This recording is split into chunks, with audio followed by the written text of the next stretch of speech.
어딘가에 갇혀 있다는 것은 인간으로서는 참 고통스러운 일일 것입니다.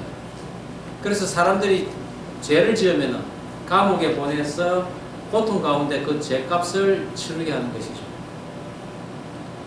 1978년에 빠삐용이라는 명영화가 개봉되었습니다. 살인 누명을 쓰고 종신형을 선고받은 주인공이 감옥에서 탈옥하는 영화입니다.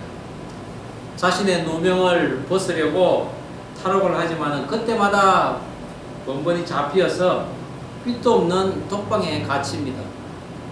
지네나 바퀴벌레를 잡아먹으면서까지 목숨을 유지하면서 살아서 못 나온다는 그 무서운 독방에서 살아나옵니다. 그리고는 다시 탈옥을 시도를 합니다. 그리고 다시 붙잡히는데 이번에는 먼 바다 한가운데 있는 섬에 보내집니다. 지금까지 그 어느 누구도 살아서 나온 적이 없는 상어와 높은 파도가 파수꾼 역할을 하는 악마의 섬이라는 곳이었습니다. 그곳은 그래도 비교적 전과 비교해서는 편안한 그 형기를 보내며 여생을 마무리할 수 있는 곳이었습니다. 그렇지만 주인공은 매일같이 그 절벽 아래 그 바다로 야자 열매를 던지면서 조류의 흐름을 관찰하기 시작합니다. 자유에 대한 그의 갈망은 결코 포기될 수가 없었던 것입니다. 마침내 이가 다 빠지고 백발이 된 그 주인공은 야자 열매 푸대를 절벽 아래 그 바다로 던져놓고는 자신도 그 바다 밑으로 뛰어내려서 탈출에 성공을 합니다. 그리고 영화는 끝이 납니다. 오늘 성경 말씀에는 자신이 죽을 때까지 나가지 못할 수도 있는 그 어떤 곳에 갇혀 있는데도 오히려 평안이 있는 사람들이 있습니다. 지난 주일 여호수아서 19장에서는 드디어 하나님의 약속의 땅 가나안 땅을 정복하고 그 땅을 각 지파에게 분배하는 역사가 마무리되고 있습니다. 요단 서편 땅에서 갈렙의 그 침노하는 담대함으로 헤브론을 차지함으로 시작된 그 땅의 분배는 하나님의 약속을 지키기 위해 지극히 겸손한 모습으로 반쯤 쓰러져가는 그 자투리 성과 같은 딥낫 세라로 들어가는 여호수아로 마무리가 되었습니다. 그동안 땅의 분배를 하는 과정에서 우리는 많은 경우들을 볼 수가 있었습니다. 넓은 땅을 받았음에도 불구하고 더 넓은 땅을 달라고 요구하는 요셉 지파가 있었는가 하면은 자신들이 받을 자격이 없었음에도 불구하고 오직 하늘의 그 상급책에 자신의 그 조상과 자신의 후손들이 영원히 그 이름에 올려지기를 갈망하는 마음으로 기업을 요구하여서 5배나 많은 기업을 받은 슬로보아스의 딸들의 모습도 우리가 보았습니다.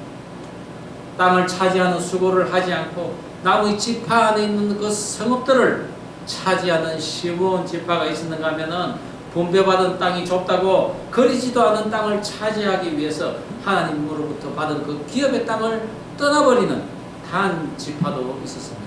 이 모두가 사실 오늘을 살아가는 우리들의 모습이기도 합니다. 충분히 가지고 있는데도 좀 더 채우기 위해 욕심을 내는 모습, 또 기업을 차지하는 수고를 하지 않고 세력가들의 그 곁에 빌붙어서 사는 인생들, 약속을 헌시짝처럼 버리고는 약속 밖의 것을 차지하려는 그런 불신뢰성의 모습들. 하지만 그런 가운데서도 선을 위해 서로의 약속을 지키기 위해 손해를 감수하는 모습도 있었습니다. 그리고 남들보다 부지런히 움직여서 좀 더 높은 사회적 그 공의를 지켜나가는 모습들이 우리 사회 한편에 또 있는 것입니다. 그렇게 땅을 분배받은 이스라엘 각 지파들이 이제 그 땅에서 잘 살아가야 하는데 그것이 그렇게 만만치가 않습니다.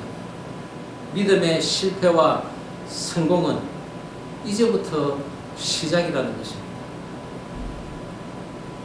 인간이 풍족하게 살아가다 보면은 하나님의 말씀인 이 성경이 완성되지 못한 사람이나 또 그 사회는 자연히 욕심을 내게 됩니다. 남들과 비교하게 됩니다. 또 남들보다 더 잘 살아야 한다고 하며 탐욕을 부립니다. 약하고 소외당한 자를 업신여기고 강한 자에게는 아부를 합니다. 그러나 무엇보다도 지금까지 그들을 인도하신 그 하나님을 잊어버리고 살아가는 것이 더욱 큰 악한 모습인 것입니다. 그런 사회에서는 당연히 생명을 경시하여서 살인을 저지르게 될 것을 하나님께서 아시고 고의로 악의로 살인을 하는 자는 그가 어디에 있든지 끌어내어서 죽이라고 하시지만은 실수로 전혀 그 악한 의도가 없이 살인을 할 때는 피의 보복을 피할 것을 마련하는데 그것이 바로 오늘의 도피성입니다. 우리 지도표를 한번 보겠습니다. 오늘 하나님께서는 가나안 땅에 정착하여 살아갈 이스라엘 백성들에게 그 땅에서 무고한 피를 흘리지 않도록 하기 위해 실수로 사람을 죽인 자는 정해진 성읍으로 피해 목숨을 지키라고 하시며 요단 동편의 3곳 그리고 서편의 3곳 총 6곳의 도피성을 마련토록 했습니다. 오늘 저는 하나님께서 마련하라고 하신 이 도피성은 오늘 살아가는 우리들에게는 과연 어떤 의미가 있는지 갇힌 자의 평안이라는 제목으로 여호수아서 20장을 함께 살펴보고자 합니다.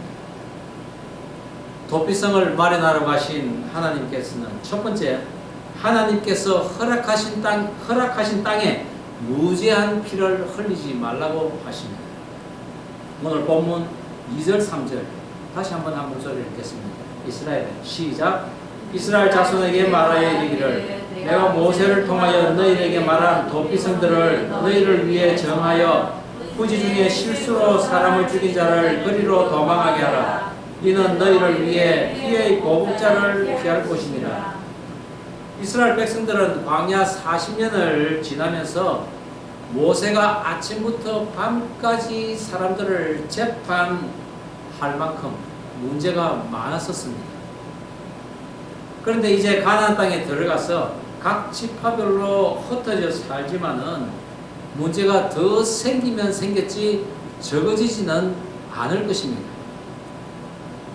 왜냐하면은 욕심이 더욱더 크게 자리 잡고 있기 때문입니다. 하나님께서는 그것 때문에 율법을 주신 까닭입니다.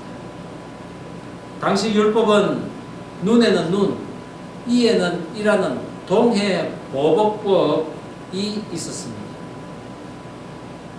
당한 만큼 복수하는 것입니다. 대갚아주는 거죠. 그런데 사실 이 보복이라는 것이 엄격히 자신이 받은 만큼 돌려주지를 않습니다. 좀 더 가혹하게, 좀 더 많이 갚아주는 게 이 보복자의 심리입니다. 아벨을 죽인 가인의 후손인 라멕은 보복자의 조상이라고 할 수 있습니다.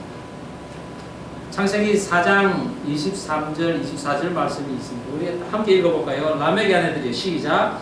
라멕의 아내들이여 내 말을 들으라. 나의 창상을 인하여 내가 사람을 죽였고 나의 상함을 인하여 소년을 죽였도다.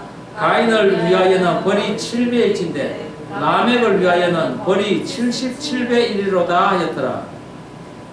자신이 상처를 입었다고 사람을 죽인 것입니다. 그리고는 아벨을 죽인 그 가인에게 해를 입히는 자는 벌을 7배나 내릴 것이지만은 만약 자신에게 해를 입히는 자에게는 77배의 벌이 임할 것이라고 하는 것입니다. 뻔뻔스럽지 않습니까? 그러나 이게 보복자의 원 모습입니다. 물론 하나님의 율법이 판결의 그 잣대가 되어서 이스라엘 백성들을 다스렸지만 법보다 주먹이 먼저라는 말이 있듯이 사람의 그 원한과 복수심은 종종 무제한 피까지 흘리게 만든다는 것입니다. 이 하나님께서는 언제든지 달려가서 피신할 그 도피성을 만들어 실수로 살인을 저지른 자는 그곳에 피신하여 무분별한 그런 피 흘림을 피하라고 하신 것입니다. 우리 지도를 한번 더 보겠습니다. 하나님께서는 요단 서편 땅 납달리 지경, 제일 위쪽에 있죠. 납달리 지경이 하나, 그리고 중간에 에브라임 지경에 하나, 그리고 제일 남쪽에 유다 지파 그 헤브론에 하나를 뒀습니다. 이렇게 서편 땅에 세 곳이고, 동편 땅에는 제일 밑에 로벤 지파, 그리고 중간에 갓 지파, 그리고 제일 위쪽에 므낫세 반 지파 지경에 한 곳씩 해서 총 6곳 도피성을 세웁니다. 그리고 이 각 도피성은 로벤의 그 광야를 제외하고는 모두가 높은 산지에 위치해 있어서 모두가 잘 볼 수 있도록 했습니다. 그리고 그 거리가 어디에 서든지 한 40km 정도로 하루길 안에 두도록 했습니다.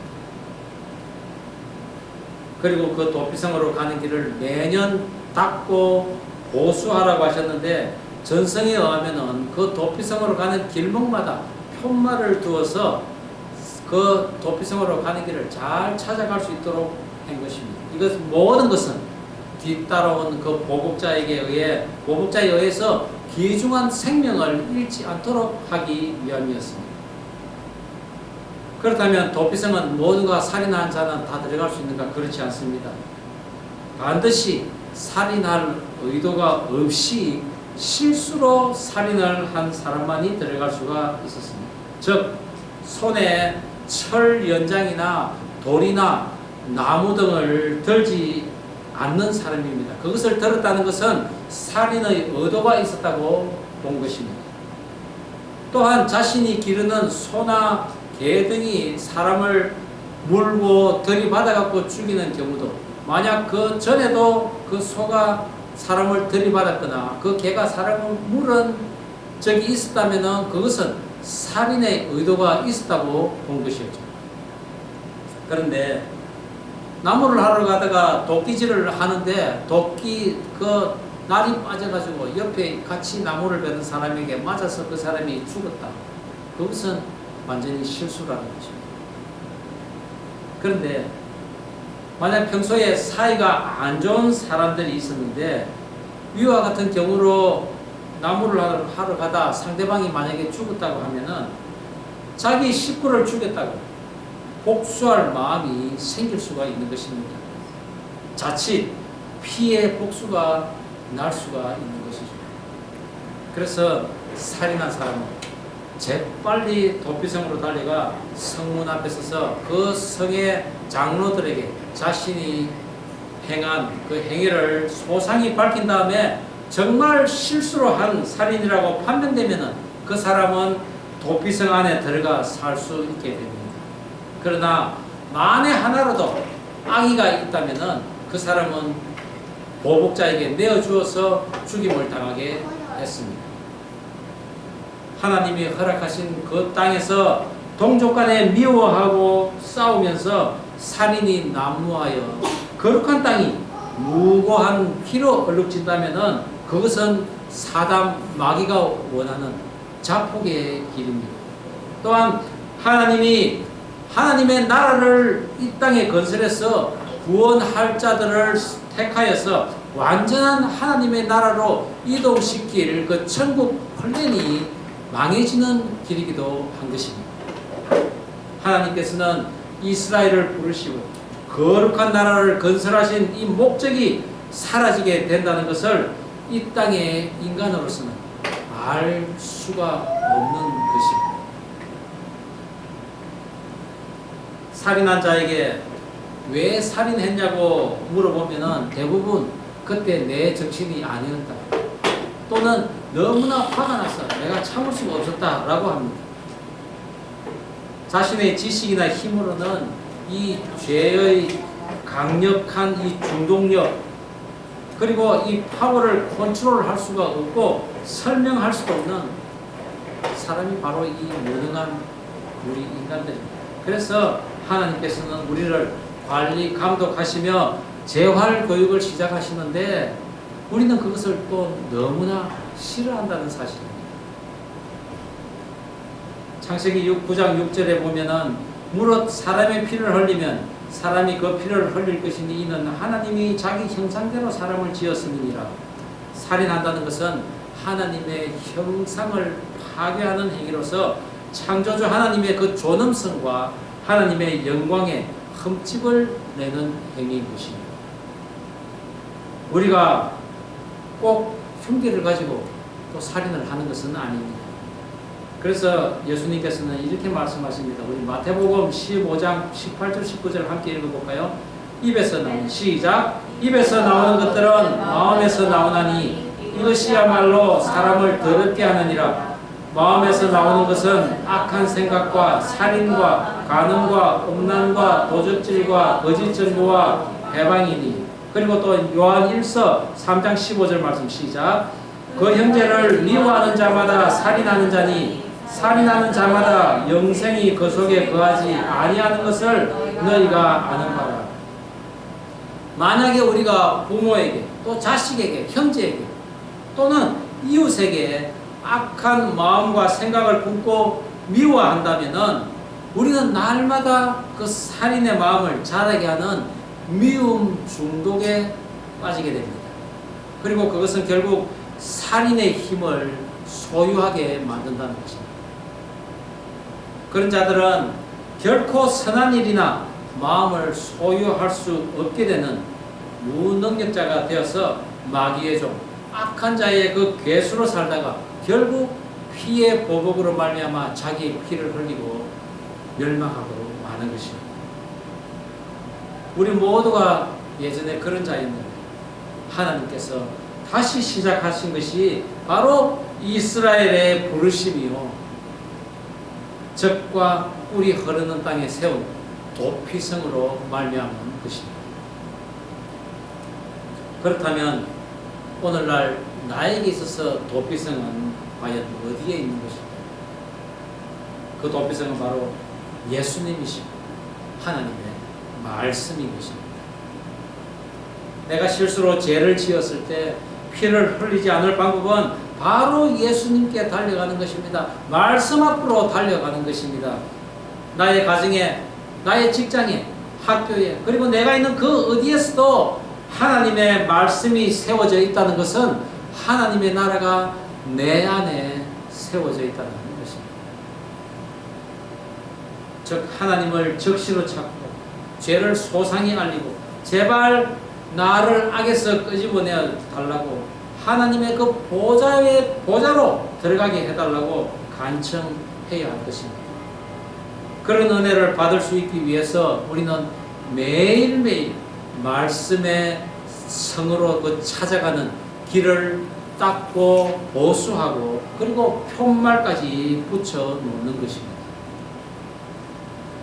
하나님이 기업으로 주신 내 가정, 내 직장, 내 교회, 그리고 내가 속한 이 공동체에 무지한 피를 나도 흘리지 않을 뿐만 아니라 남도 흘리지 않도록 말씀을 가르치고 지켜나갈 때 하나님의 나라가 나로부터 건설될 것을 믿으시기 바랍니다. 그런 축복이 저와 여러분에게 임합니다. 주의 이름으로 축원합니다. 도피성을 마련하라고 하신 하나님께서는 두 번째 영원한 평안을 얻기까지 그 도피성에 머물라고 하십니다. 오늘 본문 7절 8절 다시 한번 한 목소리를 읽어보겠습니다. 시작. 이에 그들이 납달리 산지 갈릴리 게데스와 에브라임 산지의 세겜과 유다 산지의 기럇 아르바 곧 헤브론과 여리고 동쪽 요단 저쪽 르우파 지파 중에서 평지 광야의 베셀과 갓 지파 중에서 길르앗 라목과 므낫세 지파 중에서 바산 골란을 구별하였으니 하나님이 세우라고 명령하신 이 도피성은 신학적으로 구속사적인 의미로는 바로 우리를 죄에서 구원하신 예수님을 상징하는 것입니다. 총 6곳으로 게데스, 하나님의 거룩하심을 나타내는 성읍입니다. 또한 세겜은 예수님께서 우리의 정사를 얻기에 짊어지셨던 그런 성읍이고, 헤브론은 하나님과 우리의 연합이 이루어진 성읍입니다. 베셀은 우리의 영원한 요새이신 하나님이 계신 곳이고, 또한 라못은 높고 영화로운 하나님이 계시며, 골라는 기쁨과 환희를 주시는 하나님의 성읍입니다. 열심히 일하다가 실수나 또 원치 않는 사고로 살인한 자가 가장 가까운 도피성으로 가서 그 성문 앞에서 자기의 죄를 고하고, 만일 실수가 판명이 된다면 그 성에 들여져서 정해진 그 장소에서 기거를 할 수가 있습니다. 삶의 방식을 구약에서 이렇게 제시한 바는 제한된 공간과 위임된 그 시간을 반드시 지키며 사는 것을 공표한 것입니다. 그러나 이것을 잘 아는 사람은 없었는데, 신약 시대의 사도 바울이 예수님을 만나고 다메섹에서 3년간 구약을 연구하다가 그 밝혀낸 것은, 누구도 자신을 위하여 사는 자가 없고 오직 예수님을 위하여 산다는 것입니다. 즉, 우리가 그 도피성 안으로 들어간다는 것은 거룩하신 그분 안에서 우리가 거하게 되는 것이요, 우리의 죄짐을 그분의 어깨에 또한 내려놓는 것입니다. 그리고 우리는 그분과 연합하게 되어서 그분이 우리의 모든 악에서 구해주는 요새가 되어 주심으로, 결국 우리는 그분처럼 높고 영화로운 삶을 살면서 기쁨과 환희 가운데 살아간다는 것입니다. 이것이 우리가 받는 축복이긴 하지만은 결국은 이 모두가 하나님을 높여드리는 삶인 것입니다. 그런데 여러분, 그 도피성이라는 것이 한번 들어가면 마음대로 나올 곳이 아니었습니다. 왜냐하면 그 도피성 밖으로 나오면은 목숨을 보장받지 못하기 때문입니다. 피해의 보복자가 기다렸다가 그를 죽여도 어쩔 수가 없는 것입니다.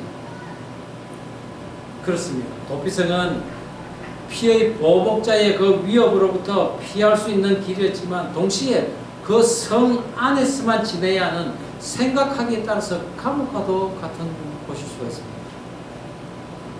물론 처음에는 피해 보복을 피해서 평안 가운데 살아가지만은 한 달, 두 달, 그리고 1년, 2년이 지나가도 그 안에서만 지낸다는 것은 결코 쉬운 일이 아닌 것입니다. 그러나 그 성은 결코 감옥이 아니었습니다. 도피성 안에서의 삶은 오직 하나님을 의지하며 살아가는 삶이 될 때 진정한 평안이 올 수 있는 것입니다. 그렇다고 밖에 살고 있는 부모 형제들을 데려와서 같이 살 수 있는 노릇이 아닙니다. 그곳에서 세상이 주는 즐거움이나 쾌락을 그리워하다가는 그곳에서 버티기가 어려워집니다. 그리고 결국 평안이 고통으로 바뀌는 것입니다. 다윗이 아들 압살롬의 반역으로 예루살렘에서 쫓겨 도망갈 때 그를 쫓아오며 돌을 던지고 저주한 자가 있었습니다. 베냐민 지파 사람으로 바로 사울의 집안이었습니다. 그는 다윗에게 악 감정을 가지고 그렇게 저주를 퍼붓는데 바로 그의 이름이 시므이였습니다. 사무엘하 16장 7절에 시므이가 저주하는 가운데 이같이 말합니다. 피를 흘린 자여, 위로한 자여, 가거라, 가거라. 그때 다윗의 부하 아비새가 저자의 머리를 베어버릴까요? 라고 했을 때 다윗은 내 몸에서 난 내 아들도 내 생명을 해하려고 하는데 저자일까 보냐. 여호와께서 저자에게 명하신 것이니 그냥 내버려 두라고 합니다. 그리고 나중에 다윗이 다시 예루살렘으로 돌아올 때 그가 나와서 다윗을 영접하며 자신의 과실을 고백하고 용서를 구하자 그를 살려두지만은 다윗이 눈을 감을 때 그 아들 솔로몬에게 유언을 하는데 그를 그냥 내버려 두지 말라고 합니다. 그가 백발로 서울에 내려가지 않도록 해라는 것입니다. 여생을 편안히 지내다가 죽도록 하지는 말라는 것이죠. 결국 솔로몬은 왕이 된 후에 시므이를 불러서 너는 예루살렘에 집을 짓고 살아도 좋은데 만약 거기에서 나오는 날에는 너가 죽게 될 것이라고 분명히 이야기를 합니다. 그때 시므이는 이렇게 말합니다. 그 말씀이 좋사오니 왕의 말씀대로 하리다 라고 합니다. 그 예루살렘 안에서 여생을 보내겠다는 것입니다. 그러나 3년 후에 시므이는 그 종이 자신의 그 종이 도망을 가자 그 종을 잡으러 예루살렘 밖으로 나갑니다. 그리고는 종을 붙잡아 오지만은 그 소식을 들은 솔로몬에 의해서 죽임을 당합니다. 시므이에게는 이 예루살렘이 도피성이었던 것입니다. 제한된 공간과 위임된 시간에 대해 방심하며 그곳에 나오자 죽임을 당했던 것이죠. 그렇다면 도피성에 들어간 자는 결코 그곳에서 나올 수가 없을까요? 속전, 즉 오늘날에 보석금을 내더라도 나올 수가 없습니다. 그것은 곧 나의 공로로는 못 나온다는 것입니다. 도피성에서 나올 수 있는 때는 오직 당시에 대제사장이 죽을 때만 그곳에서 나와서 본래의 집으로 돌아갈 수가 있었습니다. 대제사장의 죽음에 속전이 있어야만 그곳에서 나올 수 있는 것입니다. 우리가 예수를 믿고 축복을 받기 위해서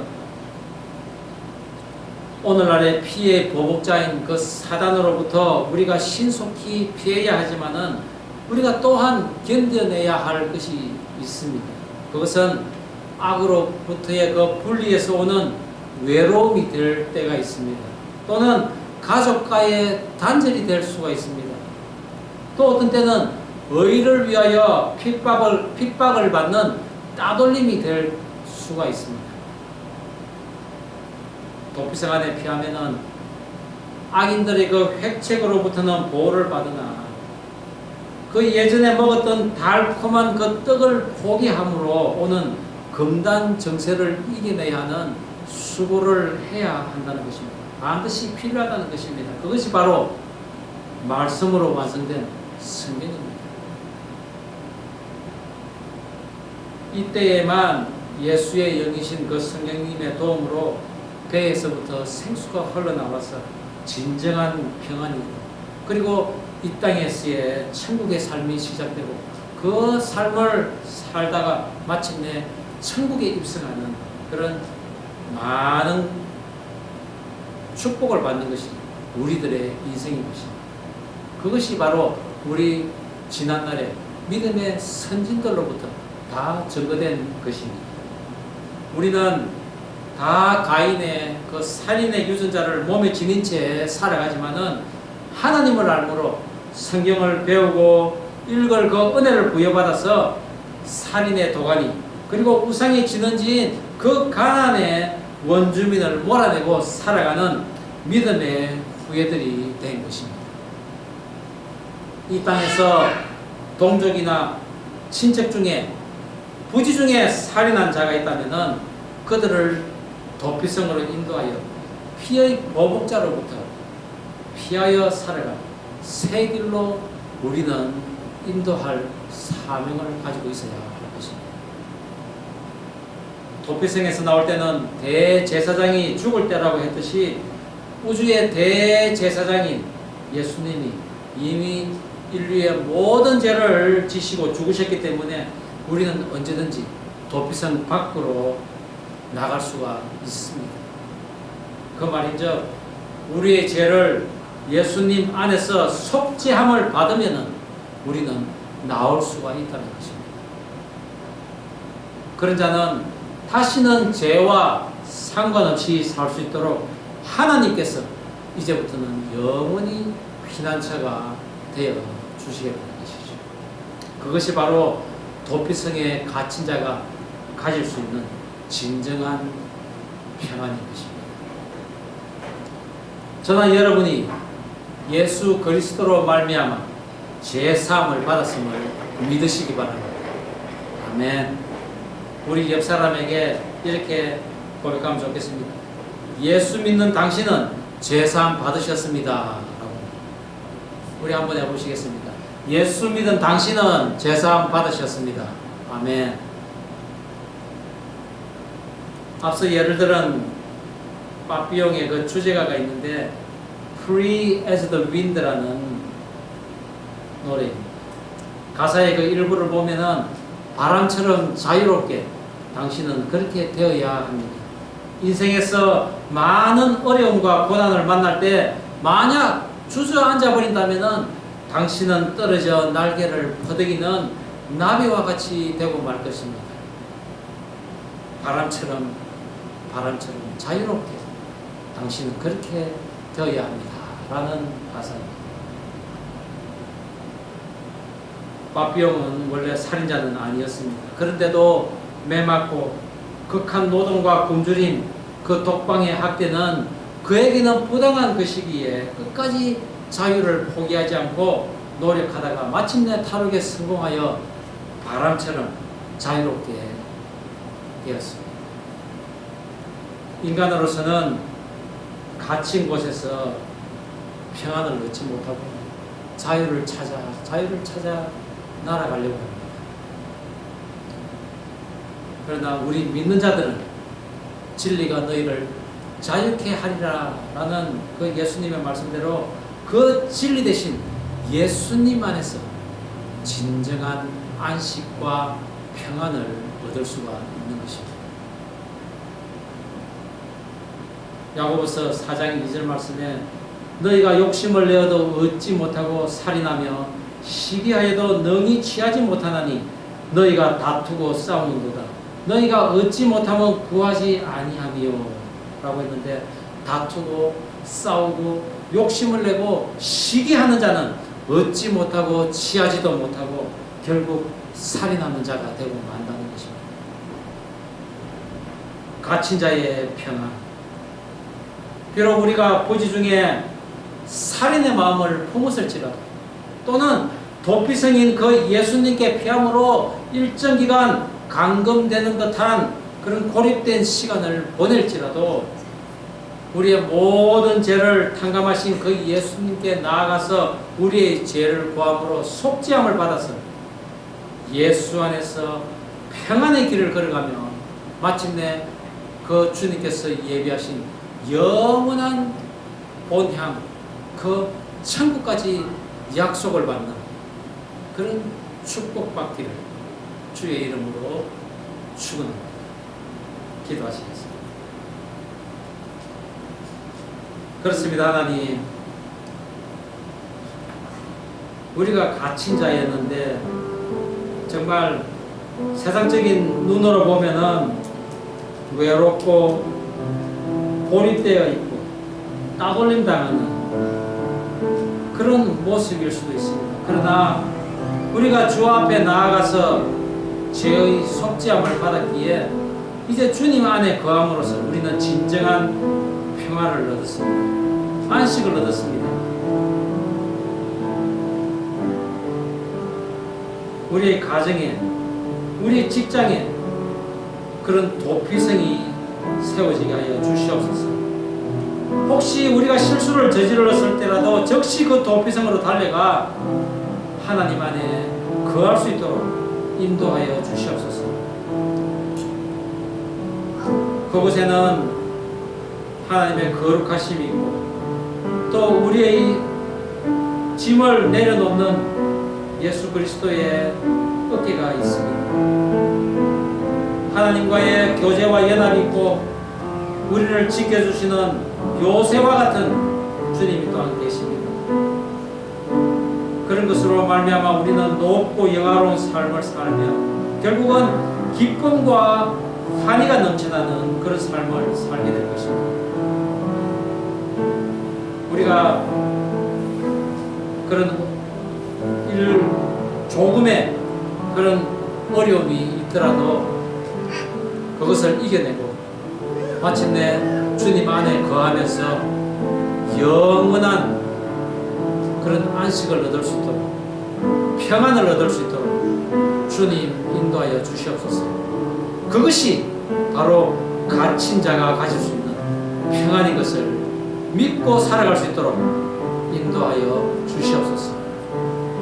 감사드리오며 예수님 이름으로 기도드립니다.